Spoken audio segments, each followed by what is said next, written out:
welcome to the 134th episode of the Nerdom and Other Nonsense Anime Podcast. Today, we're going to break down episodes that aired in Week 7 of the Spring 2020 season. As always, we include timestamps in the description of the YouTube video and the podcast feed if you only want to hear about one or two specific shows, since we spoil everything. God, I love spoiling everything. My name is Bcom, and my friends have been telling me about all these weird killings at campgrounds recently. I wonder what Kat was doing this past weekend. Also with me are Kat and Leo. Hey. Hey. Hi, Kat. What were you doing this past weekend, Kat? Oh, well, I actually was camping. It was fun. What a coincidence. Amazing. Yes. Yeah, no. I have like a group of friends. We go camping in the summers. And it's terrible because we have this thing called the sludge that we make every time, which is just basically like heavy grain alcohol. Sometimes they make it out of Everclear, and I'm like, oh no, that's bad. This time we just used whipped cream, vodka, and Tito's. That's not so bad. What is Tito's? I've never heard of that. Tequila. Oh, wait, is this like a fucking Indiana name for tequila? This is like hooch. No, the brand is literally called Tito's. It says it right on the Tito's label. is like the vodka. Okay. It's like a mid grade. You couldn't even vodka. spring for like Jose Cuervo or something. You gotta get No, Tito's. it's like a liter. It's a liter of grain alcohol with flavoring. I mean, come on, what you gonna put into that? Fine. It doesn't need flair. It's fucking ghetto hooch. ass grain alcohol. So you put it in the container, and it's like one of those big old Hawaiian punch cans, you know? So it's a fuck ton of alcohol. And then you just put Tang and coffee creamer into it. That sounds weird. And you shake it up, and it actually does taste kind of like a creamsicle, and it almost tastes drinkable like it would be a beer, but it is literally all And that's where you run into a alcohol. problem, because then people start drinking it way too fast. Exactly. So how bad was your hangover? It was a little bit bad, but you know what? It wasn't terrible. So we just had a lot of fun. That's cool. Yeah. So that was my weekend. I did end up reeking of campfire by the end. I think that's pretty normal, though. Yeah. That takes like the first 5 minutes the fire's lit. Oh, yeah. Anything that is a cloth material immediately smells like it in a 25-foot radius. Did you guys did you make s'mores or anything? Yes. Fuck I yeah. like my s'mores like burnt. Mm-hmm. Like I like it to be the nice marshmallow and toasty. to be burnt? Yes, but not like totally burnt, but a little bit on the outside. Ooh, yes. How do you like your marshmallows? Do you want to just slightly catch fire real quick and then you just blow it out? Yes. Okay. I want them to be pretty gooey. Like the edges usually get a little bit black, and then you smush them in between the chocolate and everything. It's so good. I haven't had s'mores in a really long time. Fuck. Especially not like real s'mores. They're so fucking messy. They are, but it's a fun mess. Oh, I can literally feel it on my fingertips and lips. Ah. But we were like the only group of just like, regular people camping, and then the rest was all families. And we'd have this like, plastic fucking jank ass thing of hooch, and we're like passing it around, and we're like all drunk, and it's like 9:00, and they're all like, oh. And they kept like giving us these looks like, oh my God, those degenerates. Like no children at all, even just passing around hooch. That's like that scene in Eurocamp where they see like the older woman who's like camping in the forest alone, getting drunk, and then like their teacher obviously also gets drunk. Yes. So you That was were us. experiencing Eurocamp in a way. Yes, in a way. But yeah, so that was entertaining. I always underestimate how family-friendly campgrounds like that are. You almost need like a more deserted area. You need to go You really wanna have where fun. somebody has some private land. Really is what you need to do. Yeah, usually we do have private land because that group, we usually go to festivals a lot together. There's a festival campground called Midian in Indiana that we go to, but like that's just not open this year, so gotta make do. Guess so. I'll go next. Well- Yours is pretty big, Bcom. You should go next. Yeah. Yeah, I'll go next. So Destiny 2 had its first live event. It was pretty lackluster. Oh yeah. Let me give some quick background so you understand what's going on in this game. So you're at your base, which is called the Tower, and it's literally the Tower. It's the Destiny set in a post-apocalyptic world. We're not going to go into what kind. One of the enemy races that we fight against are called the Cabal. They're all from space. They're big, giant space turtles. Yeah, basically. During one DLC, they brought in this massive space weapon that was basically going to wink out the sun called the All Might. Mm-hmm. And we stopped that, of course. There's also it's a super powerful computer, and they're called war mines. The one we work with, his name is Rasputin, and he plays a pretty important role in this. So basically, we'd already shut down the Almighty, and the Cabal are like, well, fuck. Let's just see if we can throw it at the tower and just take him out with like a kinetic barrage, which would just devastate. So they start making it move, but we get word of this, and then we start working with Rasputin, who has controls of all these like war sats and missiles and stuff. And we spend like a month working on this. And one of the cool things is when you're in the tower, you can see this the Almighty or whatever it's called, slowly coming towards us within that month. So that was really cool. So we log into the live event. It starts at like 2:00. I'm in there with two other buddies. We're in the tower. We're goofing off. We eventually start seeing red tracers coming from the edges, slowly going towards it. We're like, okay, that's cool, it's cool.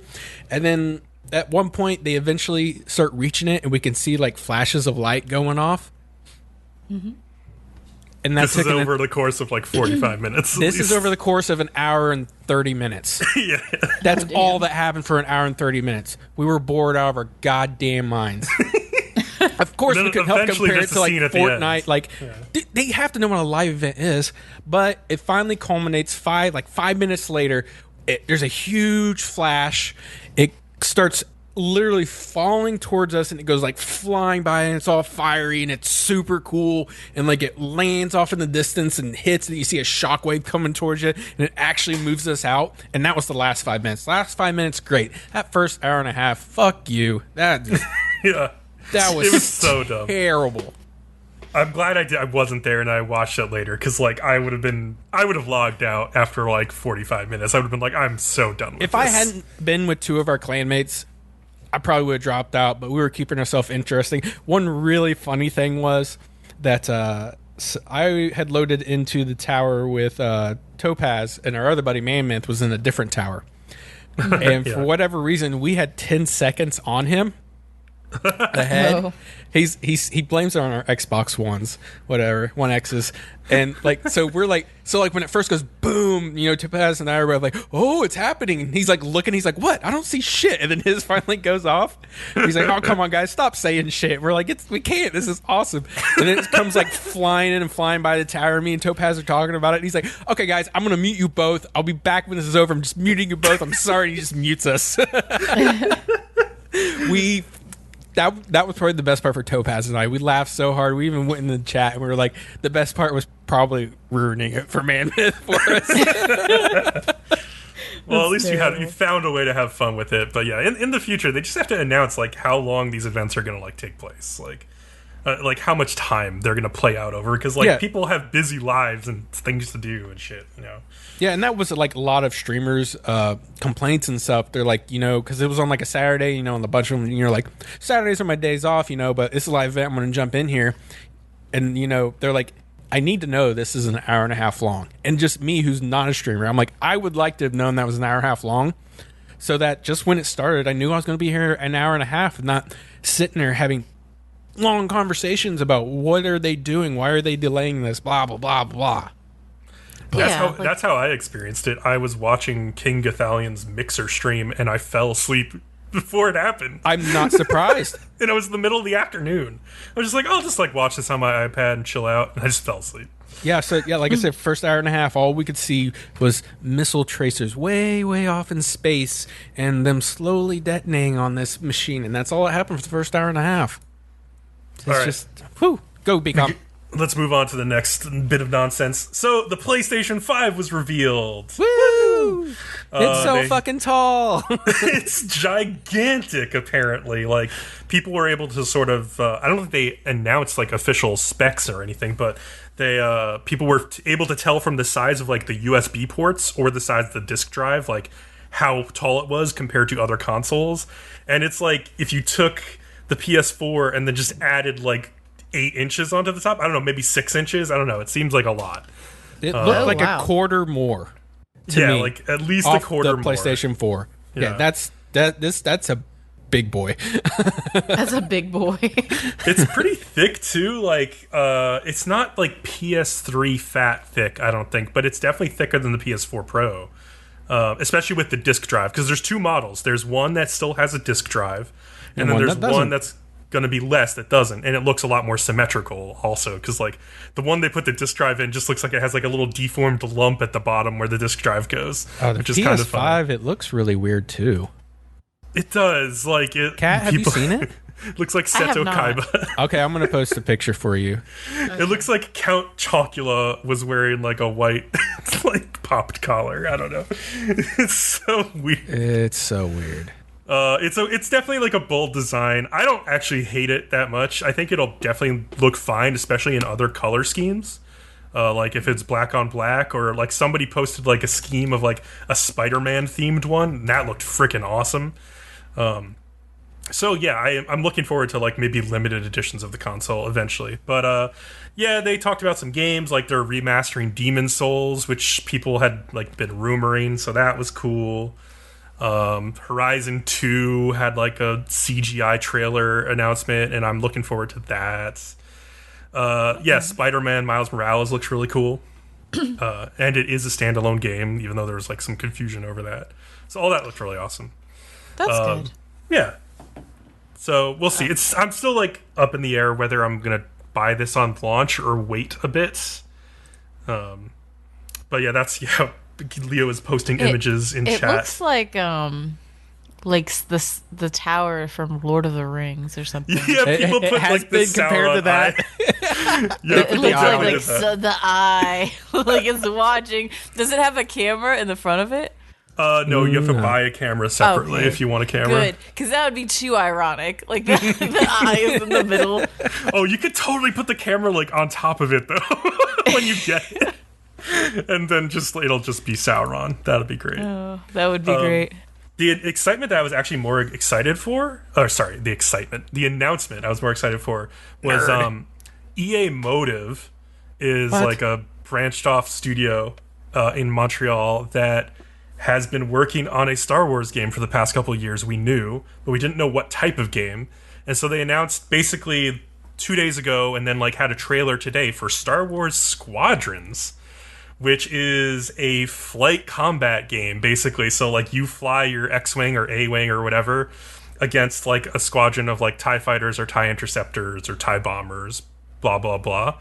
And there's like 2 game modes. One is like you are like, I guess it's 5-on-5 multiplayer combat. And so like in one game mode, you're trying to protect your like capital ship basically from being destroyed by the other team. Which I think is really cool, because that reminds me a lot of the missions that were in like the old X-Wing TIE Fighter and X-Wing Alliance games, stuff like that. But then there's also just another game mode that's just like, free-for-all deathmatch, like kill as many of the enemy team as you can, which is also cool. But the thing is, like, it's going to be like a first-person in-cockpit game, as far as they've said. They haven't said anything about third-person view. And that's awesome, because there hasn't been a game like that in so long. Like 1999 is when X-Wing Alliance came out. I've been waiting for a game like this for over 20 years at this point. So, yeah, I'm super excited. Yeah, I don't know.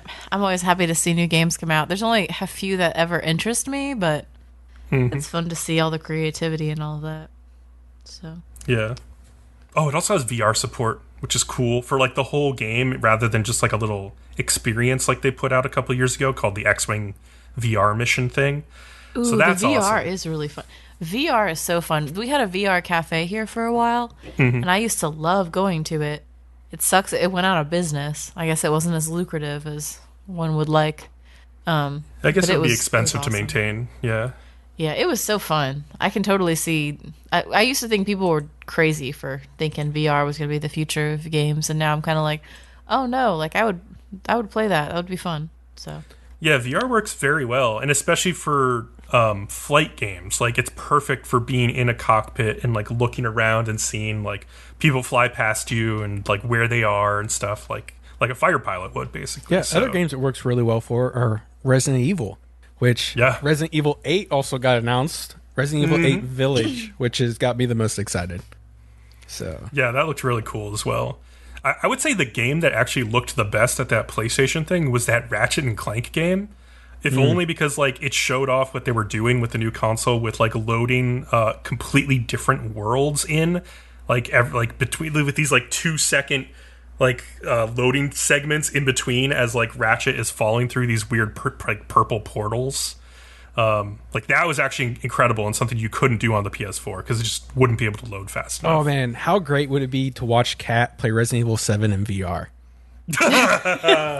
That would be a lot of screaming. We'd have to turn her mic way down. Right? yeah, I'd scream a lot. There was a horror game I played in that VR. It was like a zombie one, and they'd come towards you, and there was a lot of screaming. Mm-hmm. So, oh god, I think you'd probably end up throwing the headset off.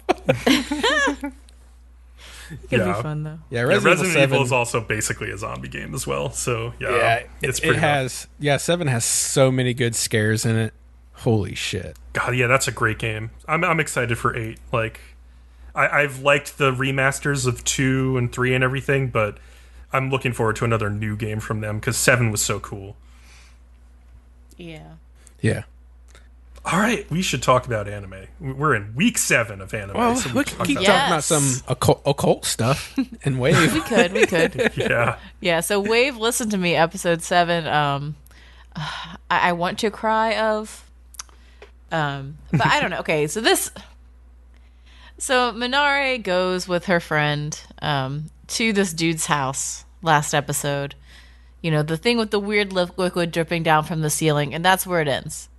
And so, which was such a big cliffhanger for me. I had to watch the next episode right away. I was annoyed. I was like, really?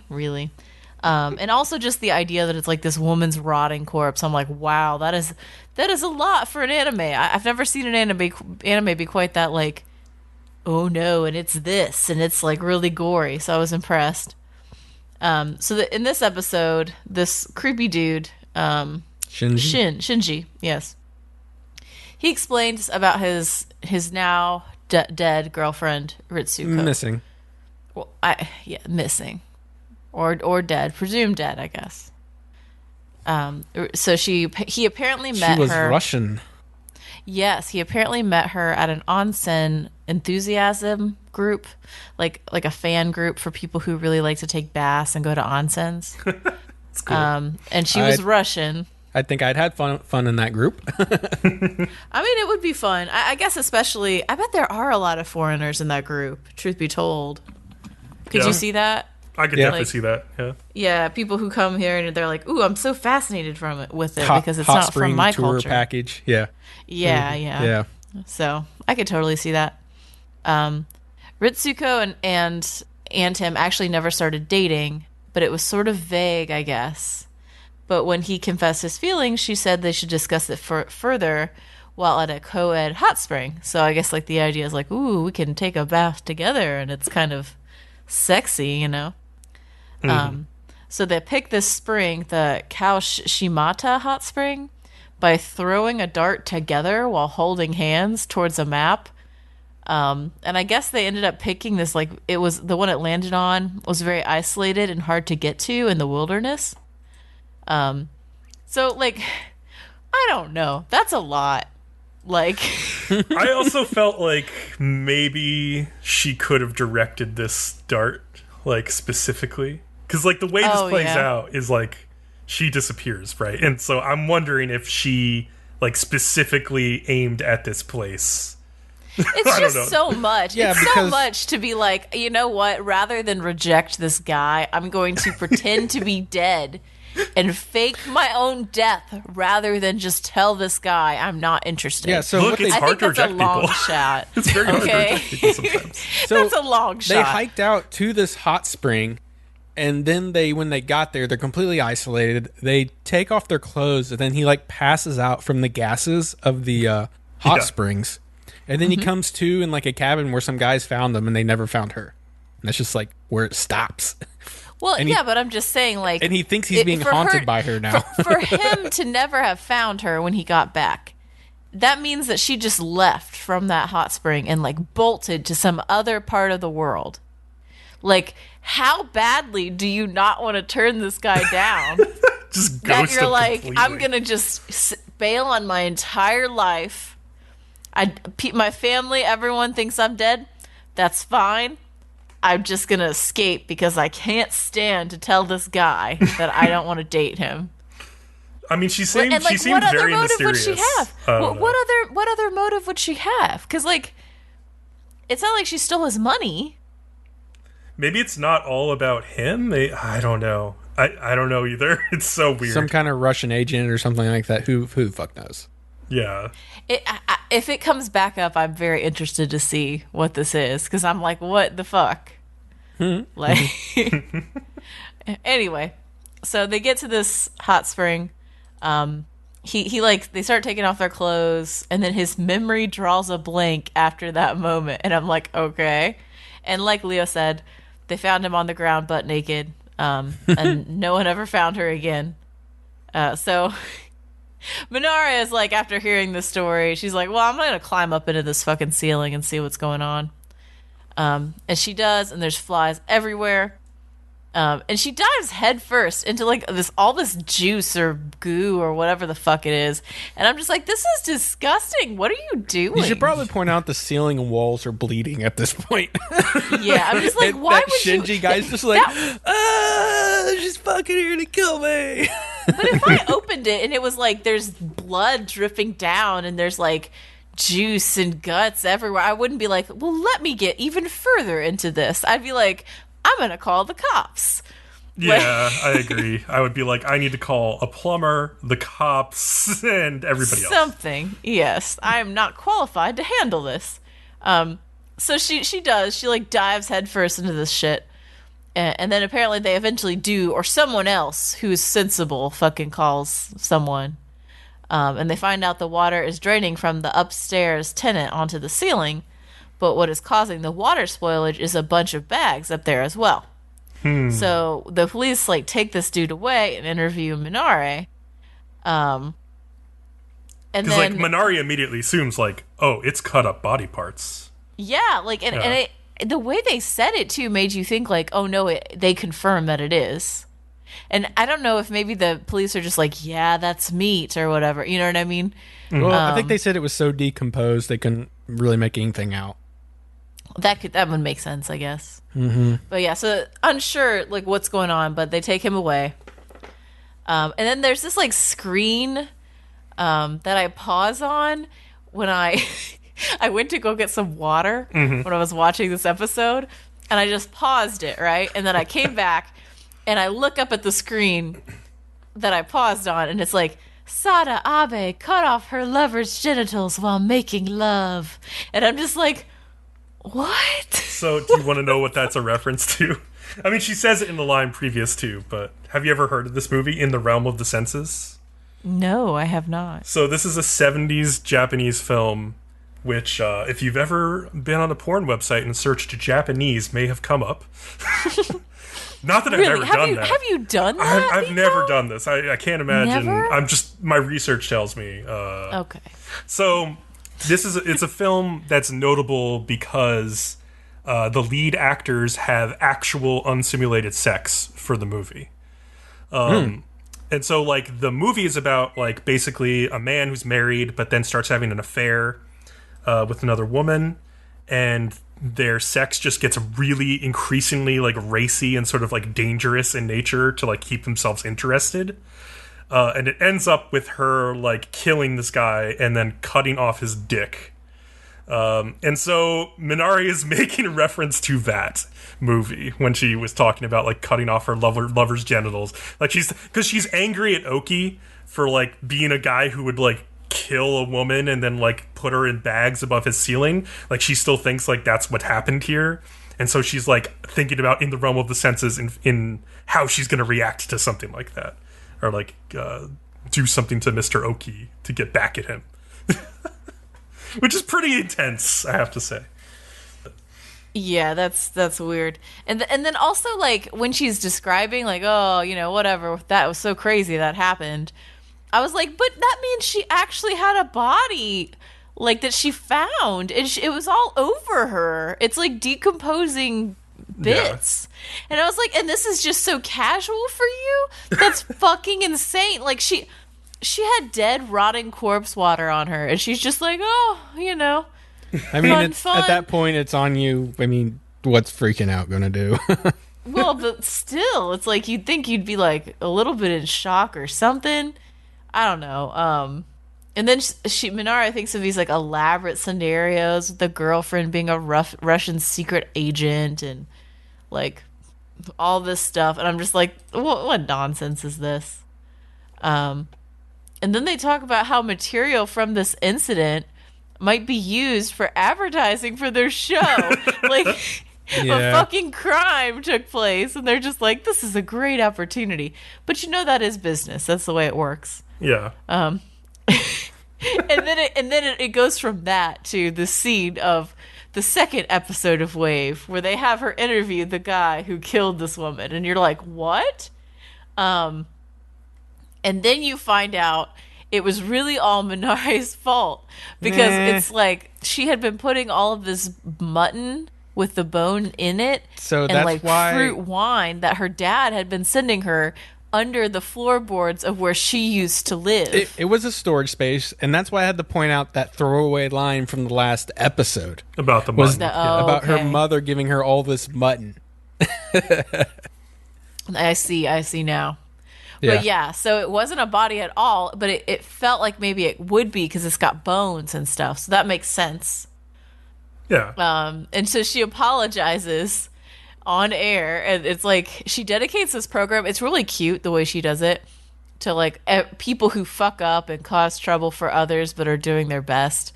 And it definitely does give you like a warm and fuzzy feeling, kind of like the warm towel that she was going for. Mm-hmm.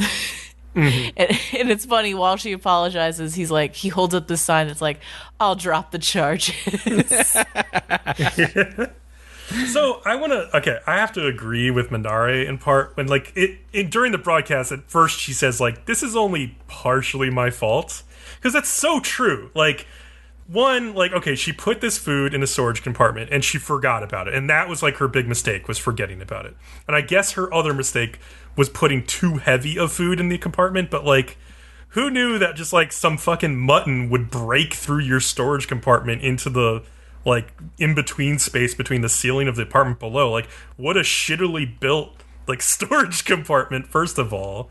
And then second of all, it's the building's like leaky pipes that make it much worse. Like all that damage from like the water spreading and like, you know, also, mixing with it. I wonder why they didn't go and clean that place out as soon as she moved out. Because see, she's been like out of that place for at least a week. I would think, you know, the owners would have gone in there to check the shit out, you know? Well, we're finding out that the landlords of this place suck because it got leaky pipes. Yeah, because really that would be their liability. Yeah. Or they should have looked at that when they switched tenants. And it's also fucking Oki's fault for like seeing shit drip from his ceiling and not calling anybody about it. His landlord and being like, "Hey, he was fucking convinced shit he was dripping being from the ceiling by his ex-Russian girlfriend." But I like that as soon as she said that she was gonna like, or she talked about like the girl on air or something, like people still not knowing where the girl was, the ex-girlfriend or whatever, he was like, I'll drop all charges. Yeah, that was at least he's like, he still only really cares about that, I guess. Yeah, I guess that makes sense. Yeah, and I hope she comes up again or comes back, or we figure out what the fuck that was about. I think that'll be cool. Yeah, for sure. Yeah. Well, tell us about yesterday, Leo. Oh, yeah. Yesterday? Seeing yesterday for me, Episode 7, Premonition of a Couple. Rikuo invites Haru out to dinner so he can tell her he isn't working at the gallery anymore. He's going to start pursuing photography more. And Haru kind of smiles at that. She's like, good, I'm glad to see you're, doing something you like. He's going to work at a photography studio. And I guess since Riko's treating Haru and she's probably still tore up about his ex-girlfriend being in his apartment, she orders this food with 20 different dishes on it. I don't even know what. And this is where she jokes about getting beer or something too, right? And yeah. So she jokes about getting beer. Yeah, finally we have confirmation that Haru is under 20 years old. I don't know if they've specifically said her age, but I guess it's either 18 or 19 because she's both a high school dropout and basically college aged and under 20. So she's either 18 or 19. We cut to Ro basically asking Shinako to go out and do something with him. He's suggesting date stuff that is just so obvious. Let's go to the movies and do all this stuff. But Shinako says she has too much schoolwork to do and can't leave. And, Ro gets flustered and says, why do you think I came to this school? And I took this exam to come here and blah, blah, blah, blah. And he says something about trying to become somebody so she wouldn't keep looking at him like a kid. I don't know. Whenever he's on screen, my brain just wants to shut down. What a whiny kid. That's what you come across as me as. But then Shinako goes to Riko's work when he gets off and complains about her troubles with Ro and that she hasn't been back to Ro's place since they had their fight. And Riko tells her she is just being overprotective and stuff like that. But she interestingly takes this as she needs to go back to Ro's place and act like nothing happened, which is just... Her and these mixed emotions, for God's sake, is just so fucked up, man. Mm-hmm. So she makes Ro dinner, and he tells her he has been watching her cook dinner since he was a kid and doesn't want that to change. And then she says she doesn't want that either, and she'll be watching him turn into the person, whoever he becomes. Hard cut. Yeah, hard cut to him back at the art school, and some girls were like, nah, man, she was just saying that just to say that. Exactly. So he's like, I got rejected. And they're what else is she supposed to say? Yeah. They're like, yeah, you got rejected, bro. Because they're like, if she wants to remain friends with your family, of course she would say something like that to maintain the status quo, and he's like, fuck. Fuck, man. Yeah. So Riko is having some beers with a friend who asks about Shinako. He says since he was rejected, he's waiting on her to make the next move, He's also a little stressed at his new photo studio job because I guess there's just a lot to learn and there's quite a bit of work. And his friend suggests you quit the convenience store and you focus on this new job thing. His friend seems to be knowingly that I know you want to get into photography, just fucking go into it head first. But then, as he leaves, he's like, oh, yeah, I'm getting married soon, and you can be my photographer. And just walks out and shuts the door. And, of course, Rico's like, what the fuck? I think I should know when my friends are going to get married. I mean, I would think, right? Sometimes it happens pretty quickly. It helps. It helps when you know. Oh, Jesus Christ. But, he acts like he's like, I didn't even know you had a girlfriend. What the fuck? So, Rikuo, he asked one of his senpais at work about borrowing a camera for the wedding. He ends up getting one, but the senpai also tells him, if you're going to be serious about photography, you probably need to eventually get a really good camera of your own, which sounds obvious. And then he leaves work that day, and Haru is outside waiting in ambush. So the two go grab dinner. Riko is struggling with exactly what he wants to do. He's because he kind of got the same advice from his senpai and his friend. And Haru tells him to let the universe stress him so he can find out who he is, which is the exact same lesson that Ro is going through right now. This is word for word just coming out for both of them. And I think Rikuo kind of has that same reaction because that's what he told Shinako. He's just like, fuck. So Rikuo takes photos at the wedding and Shinako's there. At first I thought he brought her with him as his plus one, but she knows. Yeah, they all know each other. They're all so she probably had her friends. own invite. It's probably what happened. Yeah, exactly. Mm-hmm. And he took creepy pictures of her there, and she's like, "Oh, give me one." Yeah, she said later on she wants one. They both leave together, and Riko has to leave her because he wants to return the camera to the studio. She has a little bit of an odd reaction here. I can't really explain. Kind of a little bit of disappointment that he like left her. Yeah, she watches him walking away, and she's like, "Do I really want him to walk away from me? Is this where I want my life to go?" Yeah, I kind of got that. She's starting to realize like she wants him in her life. Like I think she's starting to come to terms with that, and it only builds towards the end of this episode. Oh, for sure. So Shinako's back at Rose's place and gets shaken when he comments about how pale his skin is because he stays inside all the time. And I felt like it was pretty obvious. It made her think of Yuu. Yeah. This shakes her and leaves with tears in her eyes. And like Rose obviously confused after this, so he goes after her. And after she explains that his arm looked just like Yuu's arm, and she's like, I know I should forget about him. He like hugs her from behind and won't let her go until he tells her he vowed to protect her and take his brother's place by her side after Yuu died. Yeah, just fucking sappy. He's like, you need to move on from my brother. And like the implicit thing he's trying to say there, and he's like, move on to me. Move and on I'm to like, me. Dude, and then she immediately goes to Rikuo, and it's brutal.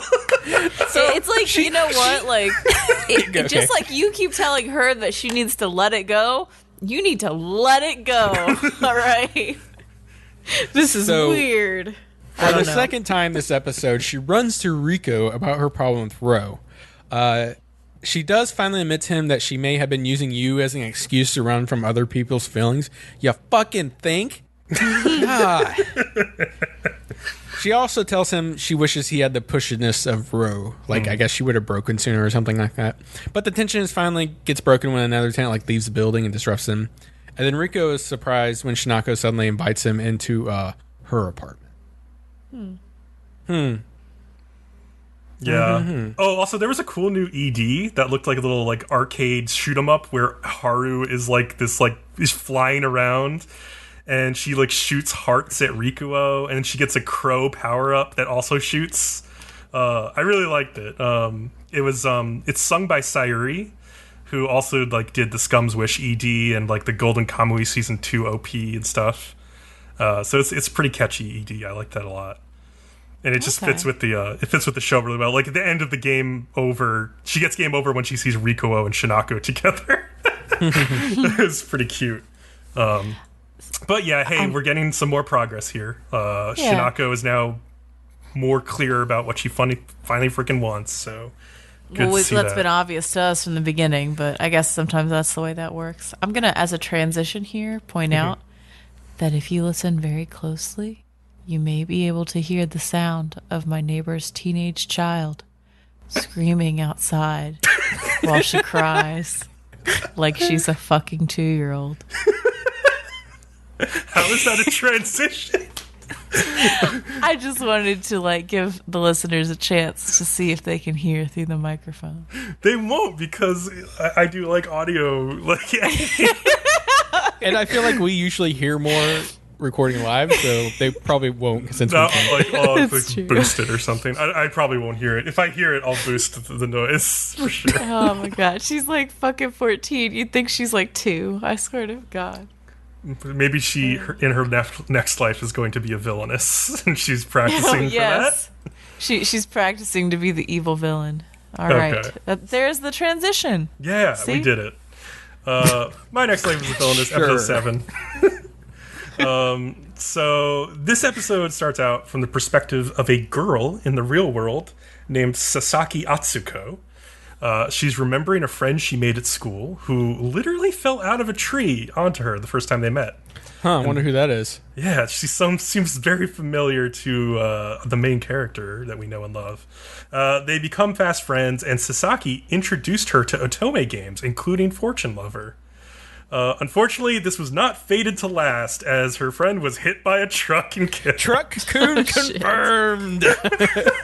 Oh, man. Dude, I saw that and just had to pause because I started laughing so hard. I was like, God damn it, Retroactive Truck-kun is the best kind of Truck-kun.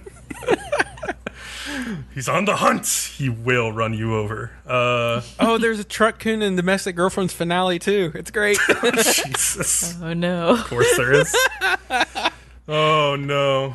So, yeah, her last message to Sasaki was that she needed help conquering, like, the black-hearted, sadistic prince character in Fortune Lover. And her avatar on her phone was, like, of Maria Campbell, which was cute, the main heroine. And so Sasaki hopes that if she ever has the chance to be reborn, she'll become friends with her again. And it's at that moment that Sophia wakes up in the world of Fortune Lover from her dream. Yeah, holy shit. That was a cool reveal. That was an awesome reveal, yeah. So, to me, like, it's a cool reveal in and of itself, even if there's nothing after this. But it opens up so many possibilities. Like, are there more characters who have been reborn into this world and aren't going to act like they did in the original game? Or are, like, going to make very different choices? Like, people have already made different choices based on how Catarina has become a completely different character. But now Sophia is like her real life friend reborn into this world, which is really weird. Mm-hmm. That is interesting. Yeah, what if they all are people from the world that played this game, and because they played it, they just act like those characters now, but none of them are aware? Like, how fucked up would that be? Is this all going to be like kids from a school shooting? Oh, no. Well, I mean, one of them was run over by a truck. They all died that day together, and they were all reborn. Truck-kun was on a killing spree that day. Oh, man. They were all in Aincrad and Sword Art Online. Okay. So Sophia finds Catarina and tells her about the dream, but Catarina thinks Sophia's just nervous about their, like, upcoming exams, and that has, like, leaked into her subconscious. And Catarina herself is, like, very worried about exams because she sucks. She's also worried about not being able to check in on Maria's love life, which hasn't progressed at all, by the way. But the more pressing problem is that Catarina's mother will kill her if she doesn't pass her exams, so that's, like, a doom state. So their exam is a practical one. In teams, the students have to enter this ancient ruin. It's like a mage used to inhabit it. There's, like, a magic stone they need to find. There's lots of traps and obstacles. Catarina's team is her, Sophia, Giordo, and Keith. And Mary looked pretty upset that she was not teamed up with Catarina, which was funny. Especially when Keith, like, puts his hand on Catarina's shoulder and she, like, bristles at that. And so the first thing Catarina does when going into the fucking ruins is she pushes a giant red button on the floor. Because she's Catarina. And it sets off a water trap that soaks the others, and she then immediately pushes, like, a brick on the wall, which causes, like, an Indiana Jones boulder to chase after them. They come across this ice wall, and Giordo is able to use his fire magic to melt it, and they hurry through before it refreezes. Meanwhile, the other team, like Mary, Alan, and Maria, like, they spot a stone that looks like the magic stone, but when they pick it up, it turns into sand, and they barely escape this room before the floor falls away from them. And Katarina's team, they come across this headstone with some ancient script on it, and Keith is actually, like, able to decipher it. Like, Keith is actually learning things in these classes, unlike Catarina, apparently. And Sophia remembers it as, like, a poem telling them that if they go east, they'll hit a dead end, but if they go west, the path will be strenuous, but adventurers can make it. And so Catarina, being a true gamer, is like, oh, well, we should go check the dead end first for treasure chests. And they push her to the That's west. such a fucking video game thing, dude. I did that stuff. I still do that stuff hardcore. Oh, yeah, absolutely. You always want to go to the dead end path first before exploring the true path. So they come across this moat. It has some type of monster swimming under the surface, but we never see it because, like, Keith just uses his earth powers to form a bridge for them. And Catarina's feeling, like, really useless because she can't do anything, and so she sees, like, a tiny divot in the ground, and she fills it with her earth bump. She's like, it's safe, everybody! It's safe now! And so that's how she feels useful, I guess. The others congratulate her on saving the day, which is kind of sarcastic. She then activates an arrow trap, which, like, Giordo and Keith, like, burn and block with their earth powers and stuff, and Catarina's backs into this revolving wall afterwards and falls down a chute and gets separated from everybody else. She's also, like, about to eat some poisonous looking mushrooms to help her survive when she sees this shadow down in this passage and hears some footsteps that she follows. So all the others, like, are freaking out because Catarina's missing. And Sophia's like, oh, maybe my bad dream was, like, a premonition of something bad happening to her. But Nicole is able to use his, like, wind magic to pick up the sound of her voice and figure out what direction she's in, which is, like, a pretty weird usage of wind wind magic, but I'll allow it, I guess. I've seen it in some other mangas where, no, not just mangas, books where people with wind magic use it to listen to people. Oh, cool. Yeah, so this is not my first time seeing this, so I was not surprised. Cool. Yeah, Sophia helps him as well, and they hear Catarina yell, like, mushrooms! And this is, like, when she has found this big, like, circular room, and like, tower-like room that has, like, a huge drop in the middle. And Catarina picks up some type of gemstone to help cut some mushrooms from their stems and gather them in her bag. She's like, I need to be able to eat something. If I'm going to be trapped, I'm going to die down here. And she's about to trip off the edge and fall into this abyss when Sophia barely gets there in time and pulls her up. And she's like, I never want to lose you again. And it's all sweet and everything. But they also had like this help of like some like wind vortex that showed up randomly and was created by somebody. Apparently that shadowy figure created it because it wasn't Nicole. And you can see that shadow like run off as the others show up. And of course the gemstone Katarina picked up was the one that they needed to find to pass the exam. And so at the very end, Maria also sees that shadow before the episode ends. But like, I don't think they haven't left the dungeon by the end of the episode there. Like, I think it just cuts off there. So, yeah. Oh, you think it's just going to show them still being in the dungeon, or it's just going to cut to them? It'll probably cut to them being outside. Getting rewarded or something. I don't know. They did find it, so I guess they won. But. Yeah, did each separate team need to find one? Or, like, I don't know. Or do they all just need to work together? It seemed weird because like I would assume that if it was an exam, multiple different teams would have to find the stone, but I don't know. But then again, I think there's only one. Yeah. So speaking of uncertainties, who's alive or not, Kakushigoto. Episode 7, the dog episode. The show opens with Hime, who has done a lot of studying about dogs before they own one.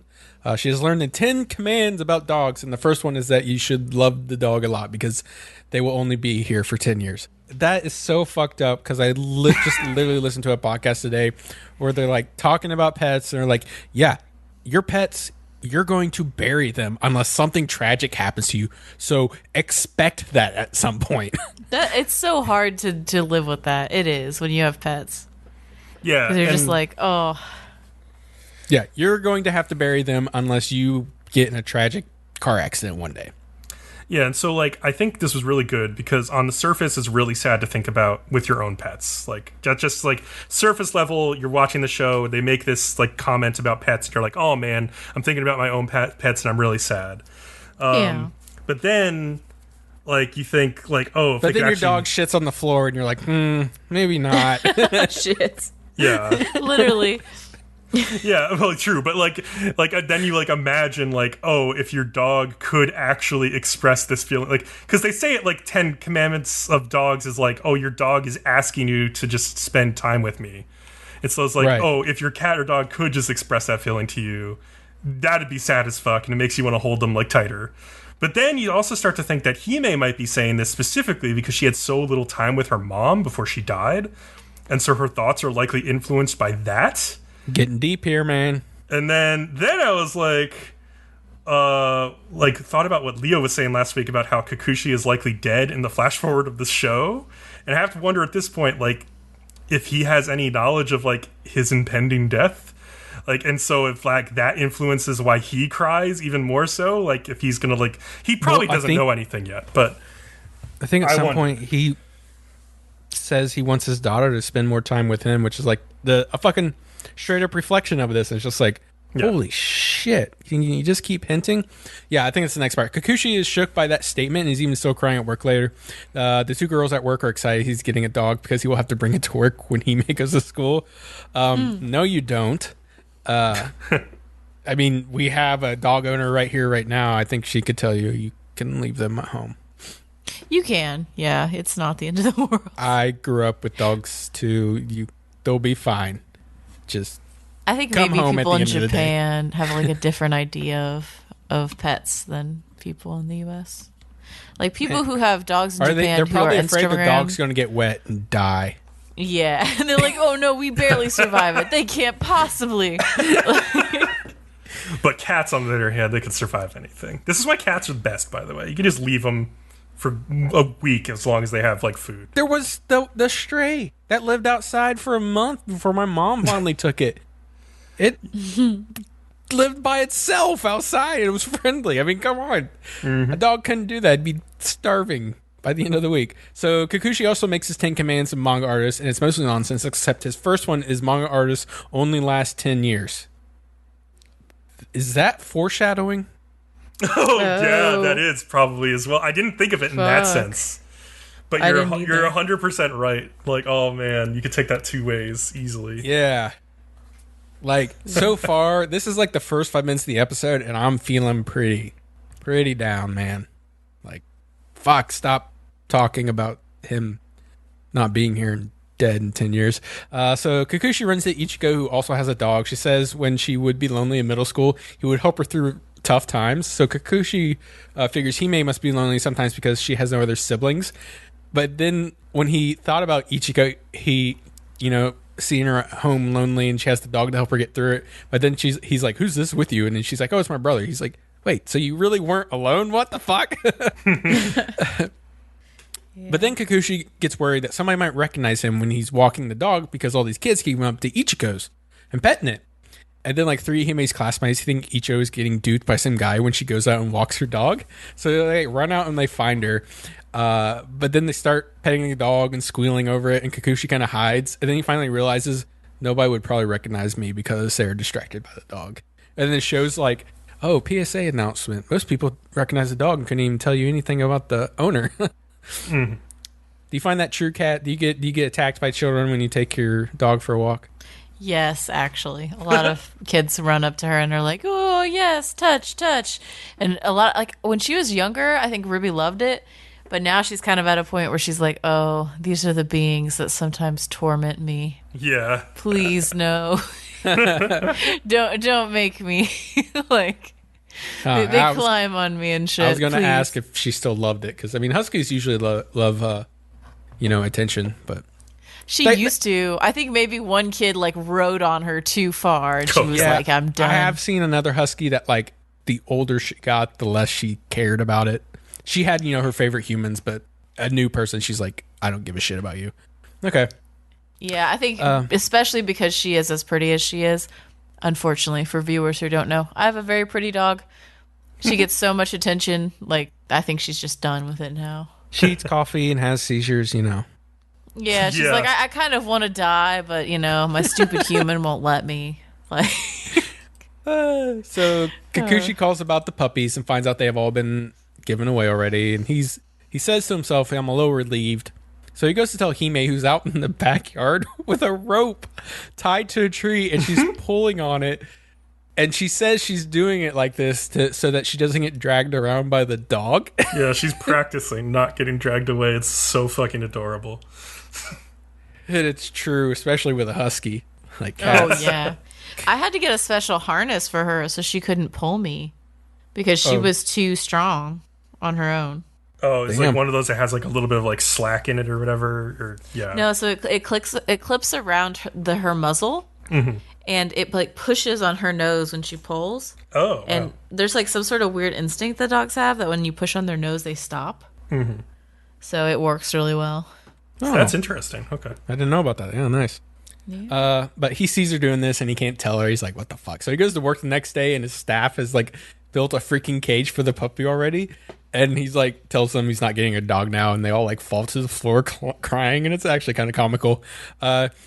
But then he's like, damn, if these fucking adults acted this way, how bad would Hime be? And then Hime's on the way home from school, and she overhears some ladies saying how they have to take care of the dogs all day because the father's at work and the kids are at school. And you really need a mother at home to take care of it. Again, no, you don't. Yeah, it's like the most nuclear family-centric take ever. It's ridiculous. Well, but that is Japan. Japan is so nuclear family. Like... Oh, man. Yeah, so Kakushi comes home to find Hime kind of bummed out, and she says it's okay if they don't get a dog because they are not a complete family. He's like, fuck no, he's like, fuck yes, we are a complete family, and like runs out to find a dog immediately to like prove her wrong. And then like the old man in the car rolls up, which is her grandfather, and he has a puppy. At the same time, his staff is mourning the loss of not getting a puppy and decides to hang a picture of Hime with a dog on the wall that Kakeru found in storage when he was delivering transcripts one day or something like that. Weirdly, it has a wrong date on it, but we don't see what that date is yet. And they also note that it has like a similar style to Kakushi's artistry or whatever. Yeah, this was such a good way of transitioning sort of from the first part of the episode into the second, because like they get into that discussion about like art style and how like manga assistants develop theirs by like, you know, copying the work of other artists and stuff. I just thought that was like a really smooth transition, just like through this painting. The way they did that was really smart. It kind of was, you're right. So Kakushi walks back in with the dog, and of course Hime's super excited. She even opts to sleep by the dog in its crate for the night, but at one point moves the crate closer to Kakushigo so she can like basically sleep next to both of them, and it's pretty cute. So Kakushi goes to work and kicks Kakeru's butt for putting up the painting. Turns out that the girl in the picture isn't Hime, it's her mother when she was very young. Her grandfather painted it, and the puppy they actually have is the 4th generation of that dog. Yeah. So that's kind of cool. That is kind of cool if you think about it. Yeah. The grandfather also sends a piano to Kakushi's place as an inheritance for taking the dog. And he also asks Kakushi to find a good teacher for Hime because she probably inherited the same skill as her mother. So I guess her mother was a good pianist, I guess. But also, isn't Kakushi like, you can't just show up here with a fucking piano? Like, yeah, he's like, you can't just send this shit to me. God damn it. But if it's an inheritance, then that means it was her mom's. Her mom's actual piano. So that's kind of cool. There's a lot of talk in the second half of the show of how some manga artists have similar styles. Sometimes that's from being an assistant, working under a manga artist for a long time, and then they debut, and they just kind of, you know, since they've been drawn like that for so long, the style's very similar. And I thought that was pretty accurate. Like, I'm sure that is the way it works. Like, you practice under this person. Kind of like how all Studio Ghibli people have a very similar art style now. Mm-hmm. Yeah, for sure. Yeah. Like, and people who worked at the studio going on to work on different projects and, like, keeping that style, for sure. Mm-hmm. Yeah, so there's also this one manga that looks like Kakushi's, and his editor finds out that the artist was asked to actually do it in the work of Goto, which is his pen name, but he mistook him for the wrong Goto, and it kind of shatters his pride. So that's kind of funny. Kakushi comes home to find that Naru has found a piano teacher for Hime. Turns out it's Mario, which is the gay clothing shop guy. Like, Hime can already play a song, but apparently it's like a death metal song, so he kicks Mario out.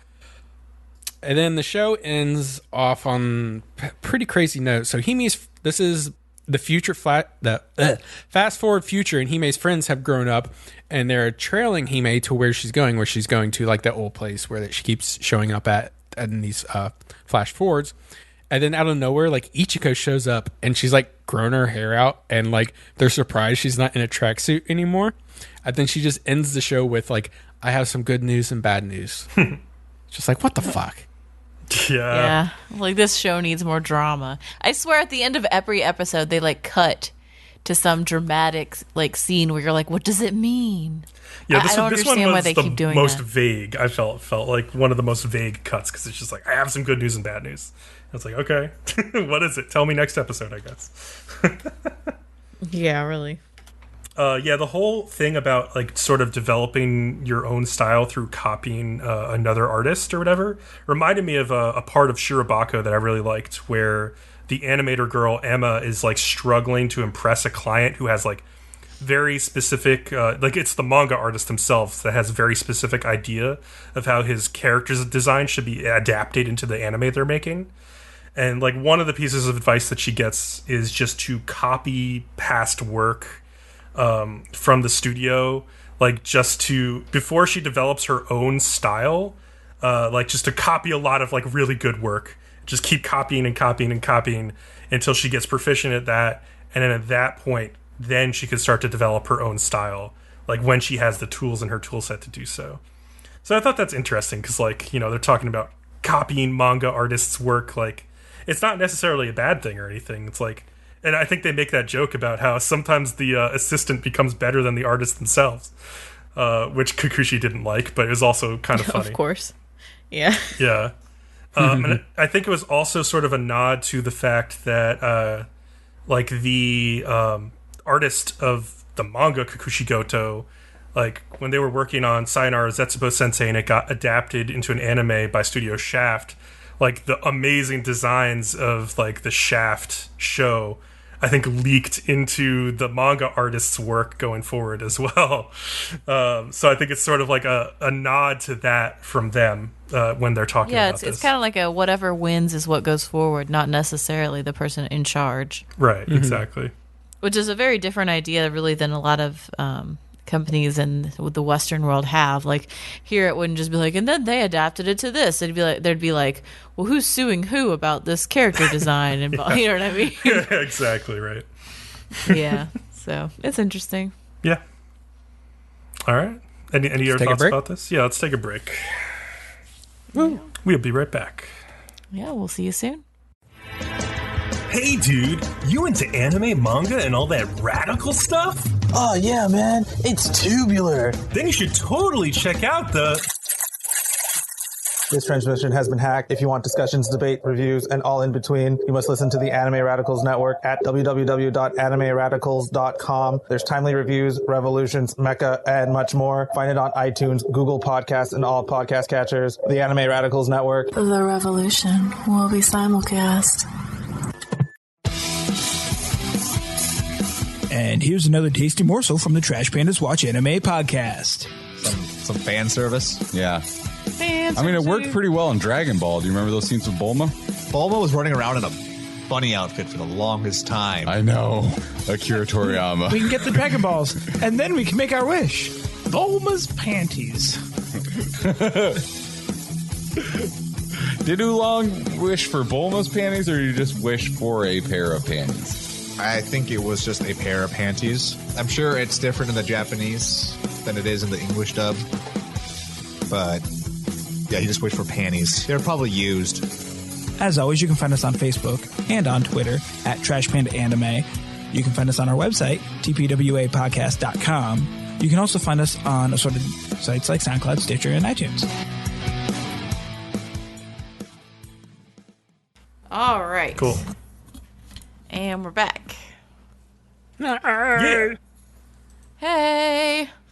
Hurry up and get this one done with. Kat. Oh, come Look, on. Leo, it's even an interesting episode. It's No, your it's not. regularly scheduled basket of fruit. It's good for your health. Look, I don't it's even fine. like fruit. That makes a lot of sense. Yeah, so the opening scene of this episode is Aki whispering, which was interesting, and I'm just sort of like, what the fuck at first. And then later on it explains. Hiro gets a call that his mom is pregnant, and he's kind of sad about it, and he's like, "Aw." And then Shigure has this joking flirt scene with Toru after he's like, after we know, like, we saw the scene where he encouraged Aki to come over and all of this bullshit. And Yeah. it's like so weird because you're like, oh, because at first, usually with the scene, you'd be like, oh, that Shigure, like, he's such a dog. Ha ha ha. You know what I mean? Sugar Ray. He's an okay artist. Sugar Ray. But What a now similar- you're like, no, he's like fucked Toru over. Like, he legitimately did her wrong, and he's just like, ooh, let me and he did that creepy thing with Ren or whatever, or yeah before, and so you're just like, no, this dude is like two-faced or something. He always seems to be trying to maybe play both sides. Yeah, he's definitely two-faced. It sucks. Yeah, it's weird.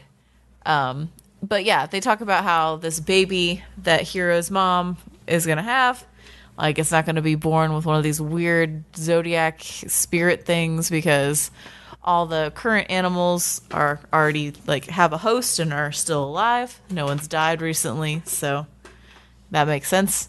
How like stressed would you be the entire time you or your wife was pregnant if you were in that family? Where, Oh my like, God. anytime, like, one of these old zodiac animals gets sick or something, you're just like, don't die. Don't die. Yeah, pretty much. Oh man, It'd be a little and weird. you visit them all the time with like all sorts of gifts, and they're like, "Thanks, but you have ulterior motive." So I don't know. I guess Hiro's parents were okay with him being the goat, but not all parents are. So I had a big problem with this because he's not the goat. Okay, so Crunchyroll fucked up the translation here. Basically, Oh, is that what happened? Yeah, I wondered tried to because I was figure like, out I don't how. remember exactly what he is. There's too many damn characters, but I didn't remember him being the goat. So he's the sheep, but like Oh, also yes, okay. like the sheep and the goat and the ram are sometimes like interchangeable in the Chinese zodiac, but that's what happened here was weird, I think. So they refer to like him as the goat. And how this happened was that like Hatsu says when he's telling the story, he says the word hitsuji, which like definitely means sheep in Japanese. Goat is like pronounced yagi. However, goat is also sometimes pronounced yama hitsuji, which basically translates to mountain sheep. Okay. So I think somebody heard hitsuji and just immediately assumed like yama hitsuji, which means goat or can mean goat.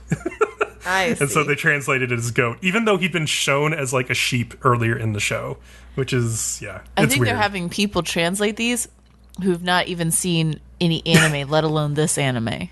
Or they just Which- don't give a shit about it. Well, that too. They don't give a fuck. They do give a shit, I feel like, but I don't Oh, know. I think the company gives a shit. I don't think that the individual people I think they like try their working best. give a shit. But yeah, this So, was definitely They are a not paid enough to disappointing give a shit. Let's translation. put it that way. Yeah, sure. Yeah, I'll definitely agree with that. Yes. So, I don't know. So, Toru is having this moment of being very self-conscious about mentioning her mom all the time, which is funny. Especially kind of how see-through it is to everyone else. She tries to hit the watermelon, but just cries. They like bring out, the traditional watermelon, and everyone hits it with a weird object. What We've the all fuck seen is this that? 100 times. I know. Well, why is it that in Japan they're like, we're gonna combine our piñata and food rituals? Like, I mean, I don't know where it started. That would be an interesting thing to find out, like where this actual practice like originated. So, like, did they look see at the it this Mexican way. piñata thing and they were like, let's do that with watermelons, or did it like crop up originally in Japan somehow? You else? go to in Japan, when you go to the beach, you bring a watermelon and you hit it with stick. In America, you go camping and you bring s'mores and you roast the marshmallows and eat them. Yeah, It's just a it's just a tradition. trend or something also, that tradition. why in anime does no one go camping? Why is it always an You were onsen? a We have a whole anime You called can't Kakuya. pick a whole Okay, fucking but anime you have about to it. admit, it is very seldom. There is only a few anime where they camp. Yeah, it's not like a typical activity. It's Yes, it's not but as popular in Japan. why as is it is that in here. America it is a typical activity to go camping? I would say it's typical. Because we got the However- great outdoors, cat. We gotta go explore them bitches. In Japan, it's either the beach and hitting watermelons with sticks, or the onsen and peeking on each other in the bathtub. Yeah. That's Or the having two they got. a jar of milk after the onsen. Yes. Well, but that comes after you've tried to secretly see each other Well, naked. Both of those things are just to have fan service. So it's just to get the girls into skimpy clothing, which Well, is but something you that's can't do teenage as well life when in camping. general, right? Like half of your Yeah. teenage years are just spent trying to see the opposite sex halfway naked, right? Sure. So, we make Only our own halfway. fan service. Anyway, I feel like I got so off track there. Not that far.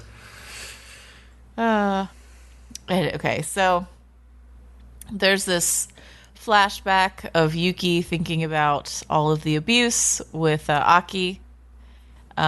He has this like quote of, he would tell me pitch black things in the pitch black room. It was like really interesting stylistically. Kyo tells Toru some about his family situation. He's estranged from his dad, and his mom was killed in an accident when he was 4 or 5. I don't know. Hisa is also worried that Aki will hurt Toru, I guess, because he hits her too. I'm just like, Jesus, this family is fucked up and weird.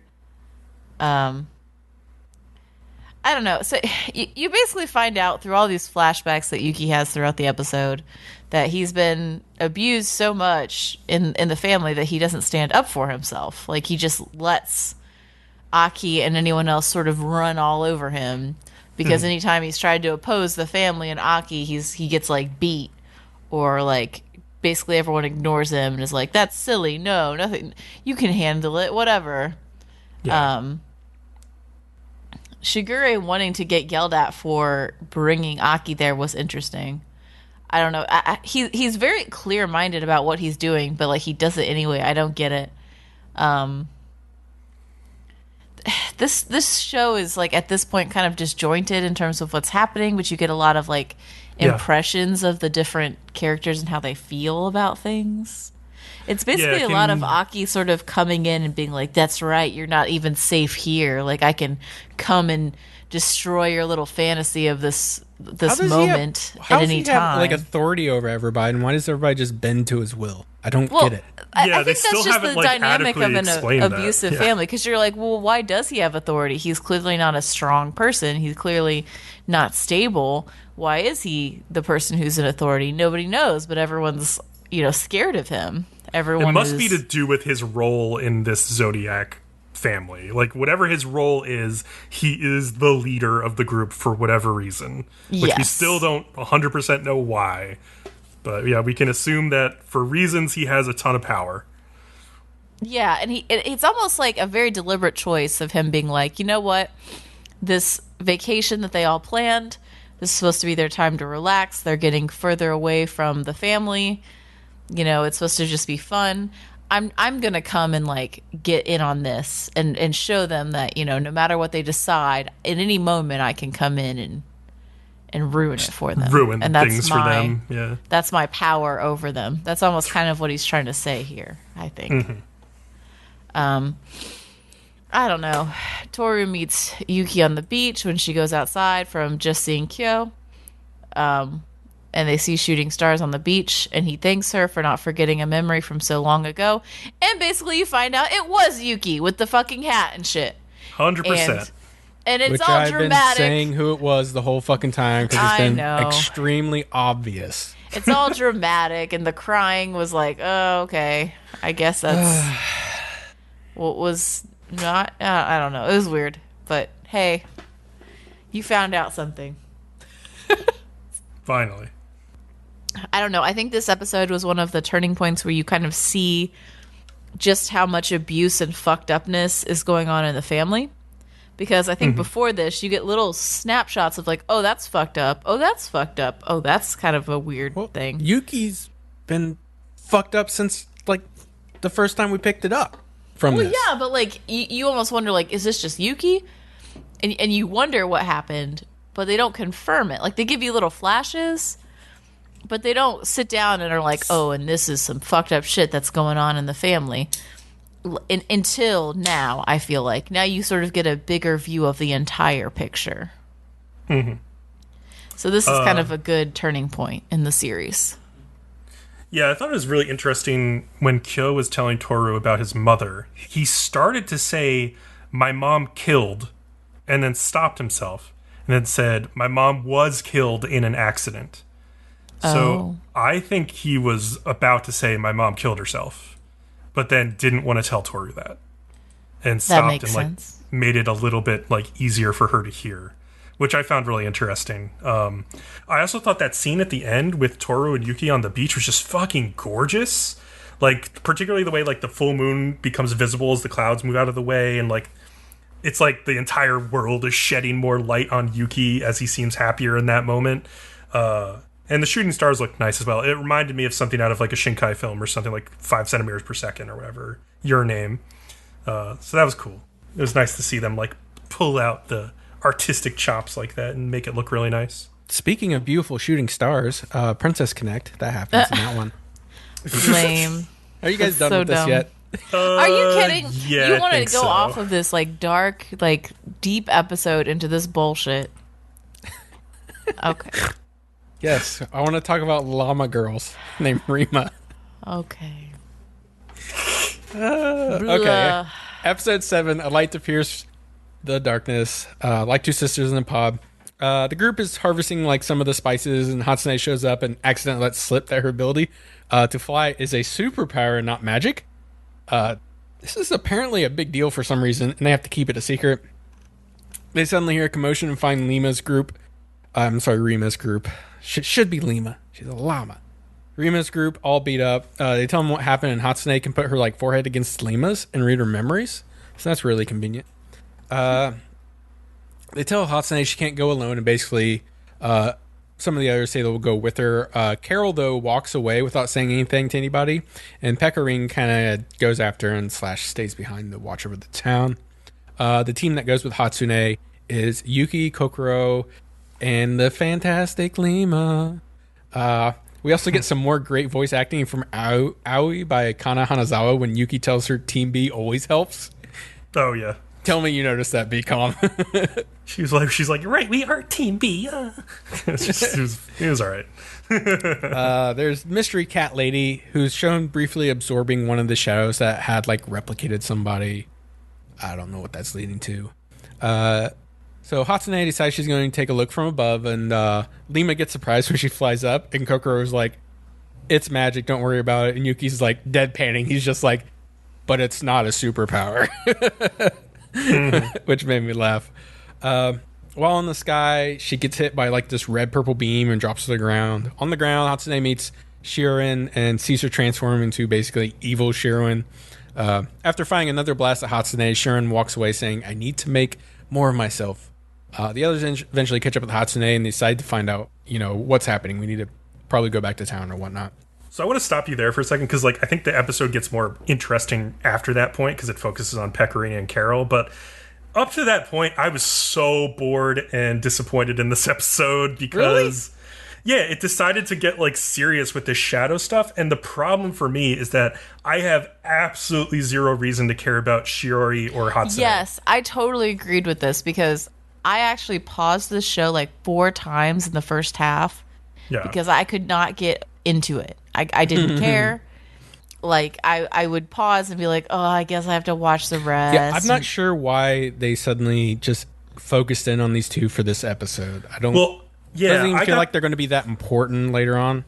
Yeah, I had a theory about that because it's a gacha game, and I play a lot of gacha games, so I know that when you're introducing the new characters who you can pull gacha for, you have a cute little story about them to make people care. And so that felt like that. It felt like this was their little story inserted into the bigger narrative of this show, and it doesn't quite fit, but they're trying to make it fit because people want to see their characters they like from the game in the show. And I'm just I just don't really care about this. I know it sort of fits into the bigger plot, and I did like the stuff with Karyl and Pecorine that comes up next, but that part sucked. Yeah, that also made me research all the characters in this gacha game. Yeah. Every single one is female. Makes sense. And I was like, good God, this can go on for so much longer. So Karyl's down in the dumps because she knows the shadows will be able to wipe out the entire village. But of course, it takes nothing for Pecorine to cheer her back up. And they suddenly hear screaming from the village and find it's being attacked by the shadows. The other group had gone out. This Rima's group, I want you to know, Kat, the llama one. Their group, who had gone out, got stopped by Christine. Is it Christine or Christina? Whatever, Christina. And they end up starting to fight. But Christina seems to have this really cool ability to just basically phase through everything and anything, and even make her sword phase through other swords. So she's damn near invincible. Which is how she manages to get a hit on Yuki that knocks him out. And while he's unconscious, Yuki meets Ames again, and she says she can't get involved with the world just yet, and is surprised to see Christina so soon. The only way they can stand a chance against her is if Yuki uses an old power of his called Princess Night. And then she seems to grant him this old memory and sends him back. He wakes up, uses his ability right away, and it powers not only himself, but everybody else up. This is the only way they can basically stand a chance against him. But of course, Rima does her special transformation to change things up. I had to mention it. All this amounts to is that Christina has to take things just a little bit more seriously. She ends up kicking Yuki in the stomach and commenting that what he is doing isn't magic. So going by that, I would say he has superpowers as well, which is kind of interesting. And then like Christina's like, this is good information. I'm going to take it from me and leaves. And Pecorine is starting to tire out from the sheer amount of shadows and Sherwin shooting the arrow beams at her. Carol's also watching and warring with herself to help out Pecorine, but eventually she fucking gets over it and starts helping her out. Which was nice. That was like a nice little bit of character development because she cares more about her new friends than she does about like helping with this shadow shit or whatever. Or helping whatever she was instructed to do to like watch Yuki and Pecorine. Actually, and I think it is just Pecorine. Like the way I was listening to them pronounce it this episode, and I think Leo's right in that it is just actually Pecorine. Yeah, because they say it like Pecorine, and so I don't know. I don't think it is Pecorine. I think I've been saying it wrong, so I'm trying to change the way I'm saying it. Damn you, Bcom. So the others show back up, and Hatsune does her forehead thing and gets inside the shadow. They do that sisterly bond thing / I'm not worthy, and yes you are. You know, Hatsune manages, they both come together and they get the shadow outside of her. And that's basically the end of the episode. So, like, when do you guys think Karyl and Pecorine are going to hook up? Never. Not happening. I will say those fights looked so fucking good. Like, especially the crazy effects that Christina was doing when she was phasing through stuff. So awesome. It just goes to show if you throw money at stuff, it'll come out good. The big shadow that had sort of like a face in it at the end kind of looked like the mummy's face in the sand from like the movie The Mummy when like the sandstorm was like chasing after Brendan Fraser. I was reminded of that. I was like, oh, that's kind of cool. Yeah, I could see that a little bit. Yeah, like so I saw the preview for the next episode at the end of this episode, and it seemed like way more lighthearted. And like they just went right back to it. Yeah, from everything I've heard, it just goes immediately back to being extremely lighthearted after this. Cool. So I'm just like, this seems like a weird blip, like sort of. Like maybe they're setting up the ending of the show with this stuff, but it just seems like they're going to go straight back to slice of life, happy stuff next episode. Okay, at least that's good because I was just like, I'm kind of done with this. Like the entire episode, I was done. So I didn't care for this too much either because like my favorite episode so far is probably the hospital episode. Yeah, that was a good episode. That was really pretty awesome. funny. Even I had a lot to say about that one. So yeah, I'd like to see I want them to go back to the slice of life stuff because I think it's more fun. So I don't know. We'll have to look back on it like once we've finished the show and see like where like does this episode make sense in the grand scheme of things, or was it just like a real weird departure from the rest of the show? I almost feel like all right, we gotta like do like a plot heavy episode. Mm-hmm. And that's just kind of how it turned out. Yeah. I don't know. It was just weird because it was focused mostly on like Shiori and Hatsune, who we don't care about. Anywho. Speaking of things we care about, Kaguya-sama Season 2, boy. Episode 7. So the big question, what kind of underwear do you guys wear? I love this. It's just like, if you wear this kind of underwear, then you're a man whore. I'm just like, really? Okay. I officially switched in, in middle school, I switched from briefs to boxers because I got, like, shamed the fuck out of them once I started having to, like, get dressed in locker rooms for gym. Really? And, like, yeah, I was in 6th grade. I was wearing briefs, and people were like, what the fuck are you doing? And so I immediately started wearing boxers because that's what everybody was wearing. And then it was only later when I switched back to boxer briefs when I became a man whore. So I switched to boxers as early as I could probably make that decision, I guess. Yeah. But I will wear boxer briefs when I work out, though, just for control purposes. Oh, yeah, they're way better to work out. If I'm working out, boxer briefs.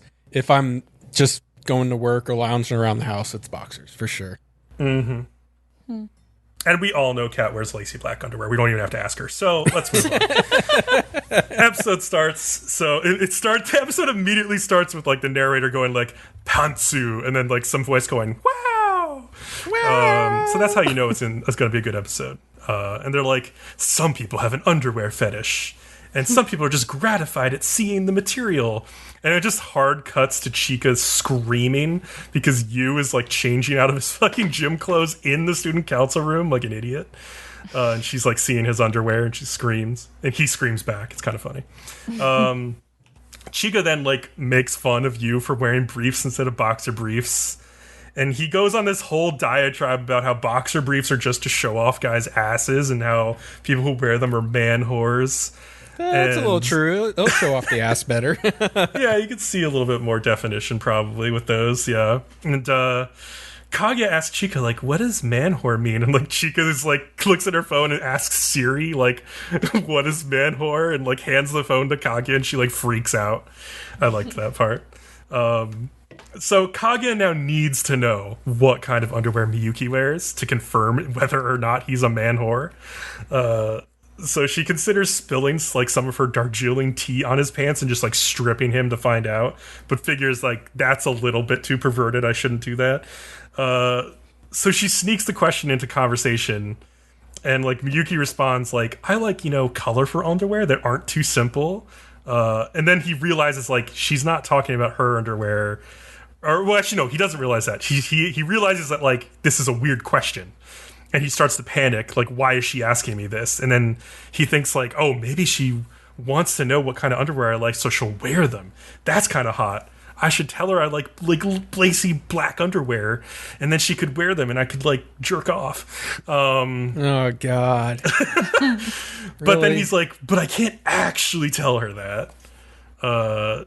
So he's like, but still, if she wore any type of underwear that I told her to, it would still be hot, and I could still jerk off when I go home. He doesn't say the jerking off part, by the way. So he's like, oh yeah, I like ones that are loose, have a lot of material, are thin, and they fit like pants. And so Kaguya like thinks about like the types of underwear in her head, and like by process of elimination thinks like he's still talking about his own underwear and that he must be wearing boxer briefs according to all that. And so she runs out of the room crying because Miyuki's a man-whore now. And Miko opens the door and sees her run out and like screaming about this, and Miyuki like yell after her, I actually like black panties. And then Miko like runs away and like she's like, please don't attack me, I'm not wearing black panties. Which no. is a recurring theme, and I'm pretty on board with Miko constantly walking into awkward situations and throughout the misunderstanding episode. Yeah. This is really good. It turns out Miyuki actually does wear boxers. They say like right at the end of that. And also Yuu stopped wearing briefs because he's too embarrassed now. Which is just like me in middle school, so I identify. In the next part, Kaguya apologizes to Miyuki for her embarrassing question the other day and offers to give him a hand massage. I was already primed for this to turn sexual because in the latest Final Fantasy VII remake, there is a hand massage scene that is basically like mimicking oral sex. So, Whoa, wait, what? How do you do that? Like, so you go to like one of the people in the fucking town, whose name I'm forgetting now, like the sort of like casino town where Don Corneo is. What was the character doing to make it look like oral? Oh, sex? So it's you don't see it. You just hear the sounds that Cloud is making. And as a woman is like massaging his hand, and he's just like moaning and like freaking out, and basically sounds like he's orgasming. It's fantastic. Have you ever had a good hand she's massage? making a lot of noises too as well. I've never had a real good hand massage. No, I don't know. Oh, that's a shame. Yeah, I like getting my arms massaged a lot though. That feels really good. So yeah, it turns out that this was all part of Kaguya's plan, offering him this hand massage, offering Miyuki a hand massage, because like she talked with Hayasaka and was like, "What are the hormones that make men like want to have sex with multiple women?" And she's the Hayasaka's horny like hormones or something like that is what she calls it. And she's like, I need to get him to like secrete those, like oxytocin and like vasopressin and stuff, like to make him like not have as much of a desire to have sex with multiple women, like all men do. And so I love how Kaguya can't even say the word sex in this scene, because like Hayasaka's like, you should have sick with him, because she's trying to like imitate Kaguya's like stupid voice when she can't say sex. It's so hilarious. Hayasaka's the best. And so anyway, Miyuki does agree to this massage, and he's like, oh my god, Kaguya's hands are so tiny and soft.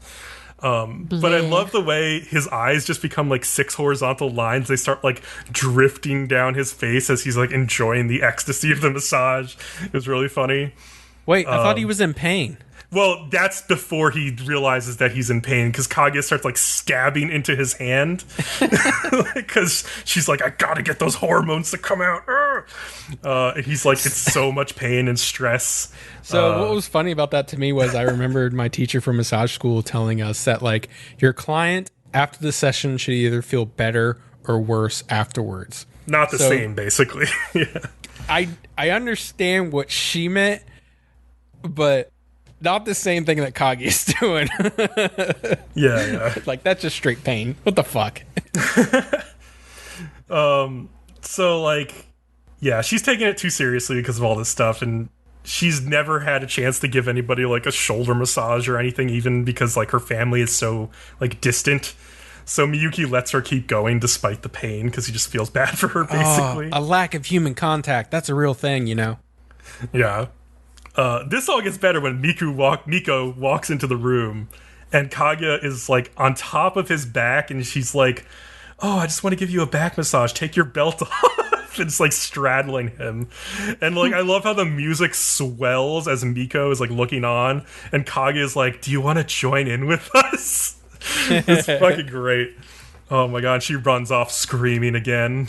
So yeah, in the next part, Miyuki comes home to his little sister Kei crying over a manga, and he's like, you're being immature. I would never cry over manga. But then like 3 seconds later, or like 30 minutes later, whatever, he's in the bath and he's like crying and bawling, and his sister opens the door and like sees him like crying over this shoujo manga and laughs.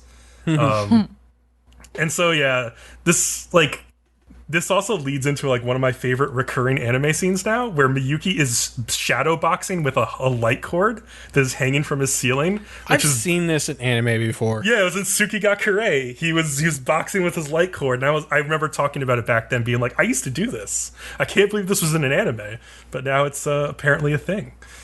And so that was cool, and like, Miyuki decides to bring the manga to the student council room because he's like, oh, if I get Kaguya to read this, she'll have the same desire to fall in love that I do. But Ishigami reads it first, and he's like, oh god, these manga are so predictable. They have these like cheap tricks, and you can see it coming from a mile away, and they try to manipulate you into crying, and I'm crying.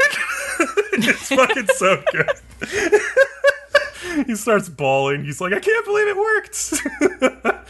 And like, Chika also like owns this series on digital and like loves it, and so they all recommend it to Kaguya.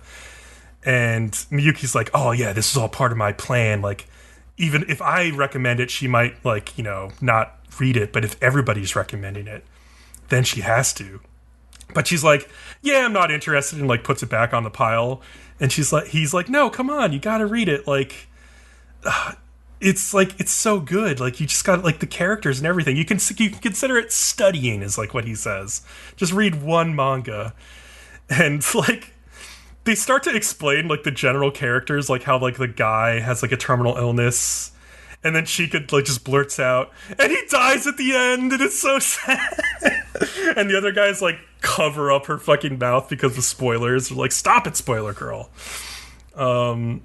But then, like, she's like, Kaguya's like, I still have no interest. I have no interest in this whatsoever. And then Miyuki and Ishigami are like, yeah, no, it's about how the story builds, right? And then they spoil the story even more, because they're like, oh yeah, the girl's an anorexic. Her parents tried to poison her, and she only eats canned food. But then her boyfriend cooks curry for her right before he dies. And she's like, that's so sweet. Which is like a title drop, because the manga is called I'll Go With Sweet Today. And so Chika gets pissed because now they've spoiled it more than she has, and she covers their mouths. And of course, like, Miko walks in and sees them like with all their mouths duct taped and is like, what the fuck? So, funnily enough, Kaguya does end up reading the series in the end, and both her and Hayasaka like just cry their eyes out. And that was weird because like the ED played there, like, and it was like not even close to the end of the episode. So I was like, what is going on? And so after the ED, they have this whole part where they change the entire style to be that of like a shoujo manga adaptation, or like an otome game even. And they just reimagine the whole anime as if, like, because they're influenced by reading shoujo manga, Kaguya looks like your typical shoujo character, and she can't decide whether she likes Miyuki or Ishigami the most. And, like, it's just, like, this fucking love triangle, and it's just very cliche. The music is very cliche. It's so fucking awkward, dude. I was, like, really uncomfortable watching that. Why? It was really weird and such a sudden change of face. But it's a joke. Why were you uncomfortable? Because I don't really care for this show in the first place, I think. No, really? But it's, I know that, but like I'm curious, like what about that like made you uncomfortable? That's like weird reaction. I feel like you was just suddenly a love interest. Yeah, it was. It's like an obvious joke.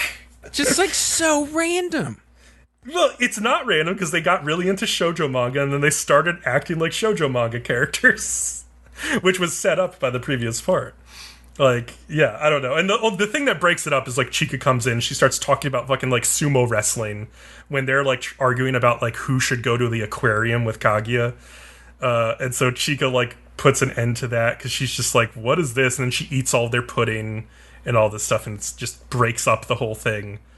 And it's also, I liked the ending of it because like Miyuki's like trying to get Kaguya to go to the aquarium with him, but Kaguya in like a very shoujo-esque heroine way like turns him down because she's like, oh no, you don't have to do that for me, it's fine.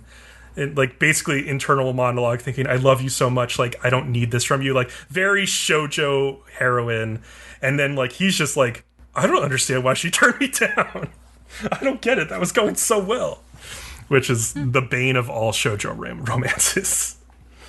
The misunderstandings. So I thought that was a really cute parody of shoujo romance right at the end there.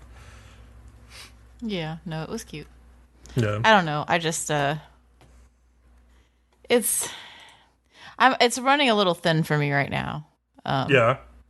But hopefully it'll catch up next episode. That's kind of where I've been. I just don't have an interest for some reason. Like you want, I don't know. What do you guys want? You want the romance to like go forward or what? Like I don't know what you guys want from the show. I want the show to end. Yeah, I want developments to happen. Like okay. In any season 2 of a romance-centered anime, and that's what this is in the end. Like there are other things in this, and it's entertaining, but it is a romance anime. Yeah, for sure. There should be some sort of progression, and that's like a huge issue with all Japanese romance animes. Is there's never any fucking progression. It's just like a Korean romance shows. Dramas, I don't know if you've watched any of those. I have, yes. And it's just I mean, they go on, and it's so dramatic, and people are running in the rain, and, you know, people are hugging each other and have terminal cancer, and it's all so very dramatic, and, like, nothing ever fucking happens. Well, I was laughing about that at the end of this episode, because, like, they were making fun of that type of thing, because, like, I think Ishigami was in the rain at one point, like, just pouring rain, and I was like, oh god, this is so shoujo romance, and, like, yeah, it is poking fun at those tropes at the same time as it's getting caught up in them, so I can see the annoyance with that for sure. So, I don't know. Yeah, I would like to see some development. I would also like to see Miko become more important than just a person who shows up and, like, runs away. That was not much of a role for her this episode, but yeah. Yeah. All right, let's get on to BNA, Brand New Animal. Sweet. So episode 7, Easy Albatross. So, yeah, this show opens with an albatross beastman who is flying into Japanese airspace. And before he gets warned off by some, like, fighter jets that can somehow contact him through, like, radio. Was he wearing, like, a headset or something? He must have been, yeah. I didn't think about how they were contacting him. I didn't really pay attention to that scene. Now that I think about it, it's kind of weird. But they're basically like, if you keep flying into Japanese airspace, we'll be forced to shoot you down. He ends up crashing directly through Michiru's ceiling into her bed and falling straight asleep. And she's like, okay, I guess this is what's happening in my life now. And so, like, she lets him sleep there for the night. He wakes up the next morning. He explains, like, being a bird beastman and all, he's migratory. Like, that shit is in his bones. Like, he has to migrate.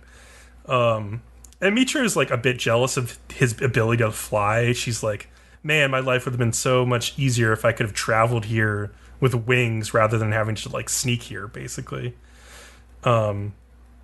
And so Mayor Barbara decides she's, like, thinking about accepting Nazuna in the sect of the Silver Wolf, if only just to keep a close eye on Nazuna and Michiru, since, yeah, they're both humans with Beastman disease, and they're saying, like, oh, even they're now saying, like, this is kind of strange that they both have it. And they say, like, oh, they couldn't have given it to each other, because that would have, like, if Nazuna had, like, spread it, it would have spread further to other humans. But it's just the two of them. So yeah, that thing with the accident last episode that we talked about is becoming more and more likely, I feel like. So the pharmaceutical guy, Sylvasta, shows up at the mayor's office and wants Barbara to reconsider inviting the sect into the city. Like, at first he implies, like, hey, I'm a human financial backer for the city. Like, I believe in this city. But he's saying, basically, like, maybe I'll pull my funding if you don't do what I want. And he's like, oh, I just want this on a whim. And they're like, you don't decide things on a whim. And so he basically starts to explain that, like, well, inviting a cult into the ranks of the city would set back the rest of modern Beastman society. And maybe there will be a rise in, like, anti-Beastman terrorist activity if as a response to this. And he's like, also, I'll be taking over the operations at the medical center temporarily because there's nobody else there to do it. And, like, oh, by the way, there's, like, a flying bird who might be a terrorist in the city right now. So he just drops a lot of knowledge on them, basically, while acting like a douche. And so, like, meanwhile, Michiru is flying around on this albatross guy's back, having a blast. And she's like, I wish I could be free like this.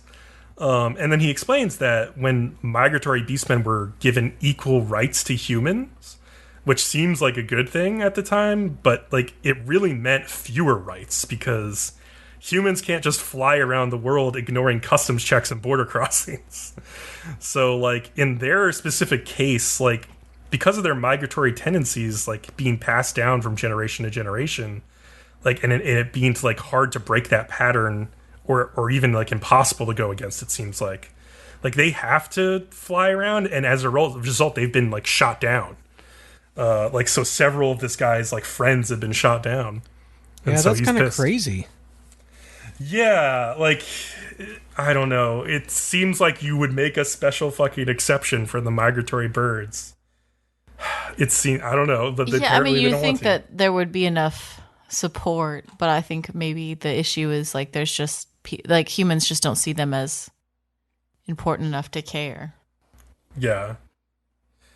Yeah, it sucks. It's definitely something that seems to have flown under the radar of the humans. Or, they just don't give a shit. Or people aren't interested enough in their plight to, like, help out. And so, yeah, Sylvasta, like, has left the meeting, and he goes and he gets, like, a fire bowl, which is, like, this place's Red Bull, but it's made only for beasts. But he drinks it anyway, and then he, like, pours it out, saying, like, it's unfit for consumption. And this was, like, a small scene, but I was like, is this scene just, like, specifically to show that he's a douchebag? It's like the only point it seemed to have. I don't know. It is kind of weird because, I mean, he did say he's like, hey, this is made for beastmen, so, like, are there genes that differ enough that, like, it tastes good for them but not him or something like that? Or, like you say, he's just being a dick. I'm not entirely sure. Or, now I'm thinking about it, is he secretly a beast man and he's trying to pretend that he's not? I don't know. Oh. Like, she's trying to drink the fire bowl, but then, like, pouring it out to be like, oh, of course I don't like this, when he actually does. I don't know. Who knows? So, meanwhile, Barbara and Shiro realize, like, the question of accepting this sect is going to be difficult. Because, like, if Alan pulls funding from the city, like, he's, like, I think their biggest financial backer or whatever, he might be hard to survive without. And then Barbara gets a warning that, like, hey, there is a bird flying around and they might be a terrorist. So you should probably check on that. The albatross guy finally tells Michiru that his name is Pinga. and he gives her some money to pay for her broken roof and says that he'll be gone tomorrow. Oh, God, I wish somebody would give me money for my broken roof. Fuck. Oh, man. And so, like, Shiro finds Mitro and tells her, like, hey, you know, your new bird friend might be a terrorist. And she doesn't want to believe it because she's like, yeah, like, I mean, he cares a lot about his friends. And Shiro's like, yeah, that's a motive. Like, his friends who have died are a motive potentially for him to commit terrorist acts. And she's like, oh, but he seemed like a good guy. And so we then see Pinga, like, exchanging money for a bag of something at a bar. And he's also watching TV when it's announced that, like, the Silver, like, Wolf sect has been rejected permanent residency. Like, basically they're going to be temporarily relocated until the city has the infrastructure to take them in. This sounded very much like an allegory for refugee problems in Europe and other places. Just putting up, like, temporary camps where you can put people until, like, you could potentially eventually, like, assimilate them into society. But it's just pushing the problem down the road, essentially. And so, yeah, the sect led by, like, Cliff and Nazuna assemble outside the medicine building. And they're, like, peacefully praying that the public will accept them. And, like, Mayor Barbara orders the police to strictly monitor the cult and not use any force whatsoever. At which point I said out loud, good luck with that. I was going to say, does this sound maybe very or extremely familiar to either of you guys? Yeah, interesting. Just, what a fucking coincidence. Yeah. Yeah, I mean, they're writing about stuff that, you know, it's been going on for a while, then it makes sense. Yeah, but this was wrote before this shit started. I know, yeah, I know. I'm saying, like, this shit has been going on for years, though. I mean, just not as it hasn't been as loud as it has been recently. Yeah. So Shiro can't track Pinga through his normal means because, like, he can't get his scent because, like, the air currents and wind, like, diffuse the scent through the air. But luckily, he's able to guess, like, where Pinga's going to attack, and so he goes to the top of this skyscraper where he's going to try. I think he was trying to attack the mayor. I'm not really sure because that didn't look like the medicine building where they were. Because it didn't have like the three spires on top. I feel like when I looked at it, I like rewound it, and I think it was maybe the mayor's office, but it's hard to tell. I don't know. I don't remember now that you say that. Damn it. Yeah, no, like that's why I like rewound, and I was like, I still wasn't sure, but I think it was the mayor's office. I don't know. And so, yeah, Mitru's like watching them from the top of this building as things get more and more dangerous. Like Shiro has like jumped onto Pinga, and then like he falls, and Mitru panics and like tries to grab him before he can fall, but falls after him. And just before they hit the ground, she's like, I wish I could fly. And she morphs into a bird version of herself and catches Shiro in her talons and carries him. And so from then on, they're able to like fly after Pinga, and they can take him down together. And so they force him to land. Shiro determines like, hey, you must be ex-military. And he's like, yeah, I was part of this beastmen squad. I used to support beastmen civil rights, but like he basically became really frustrated because all of that support like led to a crackdown on his migration and like the death of his friends. So he feels like what he fought for like fucked him over in the end, and he's really upset about that. I can see that. Yeah, for sure. He feels like he basically let his friends down. He like hands them this like, you know, these dog tags. The dog tags. Yeah, from these people who've died, and you know, from all accounts, he like they died for nothing. So. Yeah, Shiro, I felt was like really generous to him because he's like, all right, look, you haven't done anything yet. Why don't you just get out of here? And then I won't say that like you did anything, basically. And that's when he gives the dog tags to Mitru to like bury in Anima City where they would have been free, which is nice. But then he also warns them, hey, by the way, there's another bird beastman in the city. His name is Meteor, and he's a paid assassin. And so Shiro's first thought is like, oh, he must be after the mayor.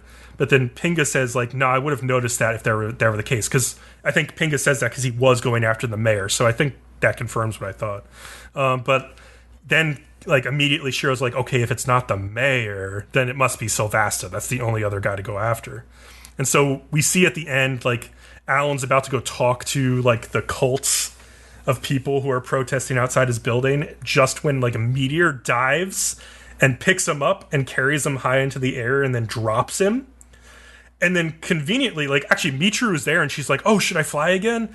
And then Nazuna sprouts wings and saves him instead. And then like Cliff and all of her followers like praise her, like, look, she is the true like chosen one, blah blah blah.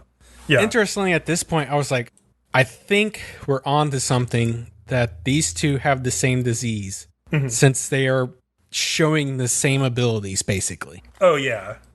So like, if Michiru wants to turn into a giant tanuki, I wouldn't be surprised next episode, honestly. Oh yeah, they could both basically transform into like whatever they set their mind to, it seems like, yeah. It does seem like that, yeah. But to me, moreover, this just seemed like an obvious setup.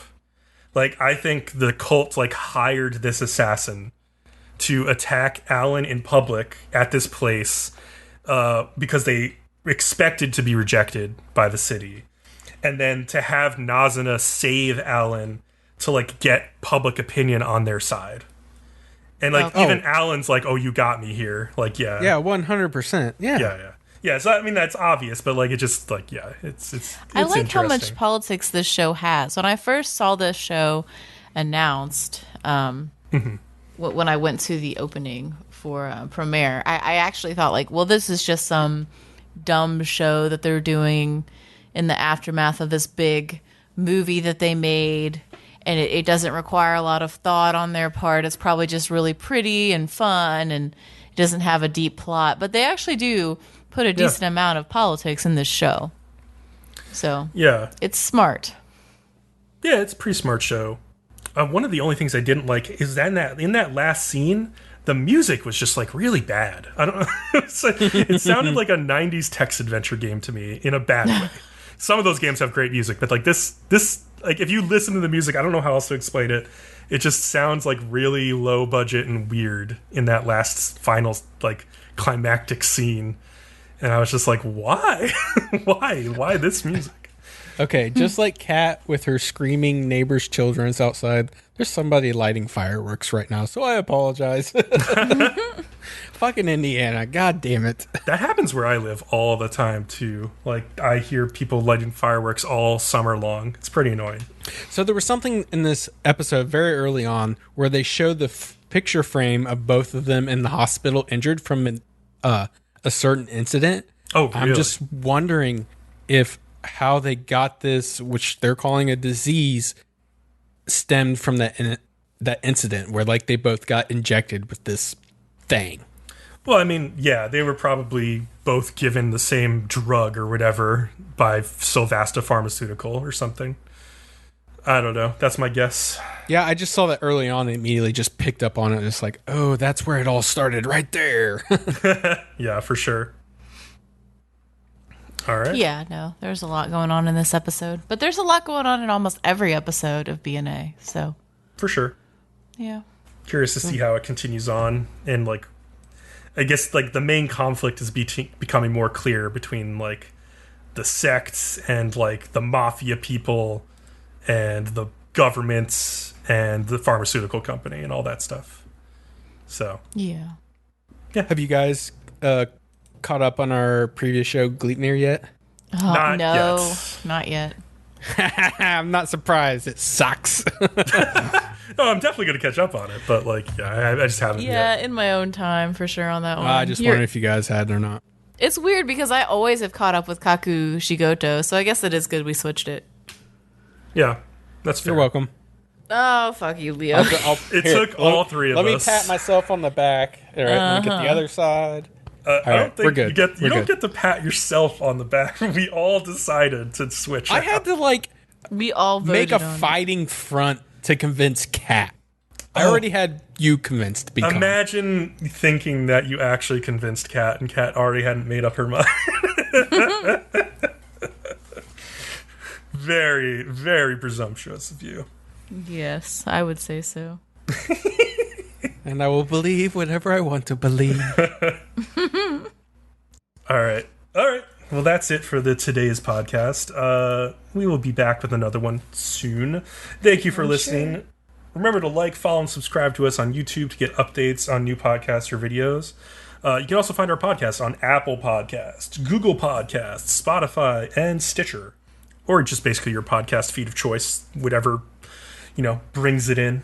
And follow us at Twitter on Nerdom and Other for updates as well. You can come hang out on our Discord. The link to join it is in the description of the YouTube video or the podcast feed. You can hang out with us and talk about how goofy the PlayStation 5 looks. And with that, we will see you next time. Bye. See you later.